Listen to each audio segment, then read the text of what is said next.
Mavericks owner, and he still is, incidentally. Don Carter joins us here tonight. Don, maybe if you could have found us a center like Shaquille O'Neal back in the 80s, we wouldn't have had to wait this long for this game.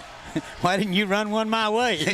Everybody was looking, weren't they? Oh, they were. When you got this franchise back in 1980, did you think it would take this long to reach the NBA Finals? No, I didn't. I mouthed off.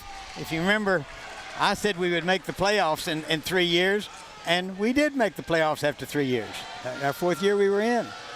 And everything was going our way, we thought. And that Moody Madness was another catapult toward it. And then 87, 88. I mean, you know, that last game and out there, we're within 2 points, I believe, about 4 minutes to go. And Mark gets that jam finger. That made a difference. Oh, if Dick Mott had still been coaching, he'd have cut it off. All right. You talked about something that was a tough experience, a difficult thing for you. Let's talk about a beautiful thing for you. Rumor has it that if it hadn't have been for Miss Linda, your beautiful, lovely wife, you wouldn't have bought the Mavericks. Is that true? That's no rumor. That is true. No.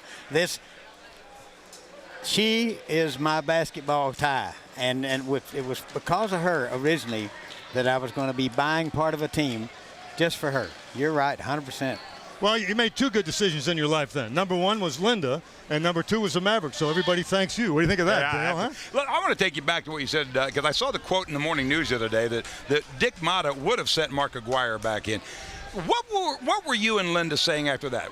Did you think you were really close after that 88 loss to the Lakers, or did you see the 90s starting to come? We made the mistake after that real close loss of thinking that we just missed a tiny bit of thing, and so we stayed pat that next year.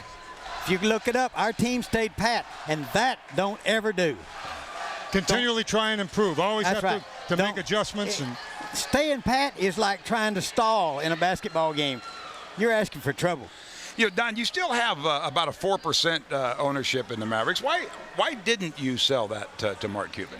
Well, see, that 4% was personal of mine and from my family before we ever got at the beginning. The rest of it I put into corporate. But the 4% that's my kids and my grandkids, and that's forever. I've worked for you for 18 years. You know, am I in there someplace? You are, but I can't find you. Might be for the grandkids. Yeah. Might be. Hey. Don, thank you very much. We appreciate you coming up here tonight. It's a pleasure. Thanks, Mavericks owner Don Carter. We're right back. This is Destination NBA Title.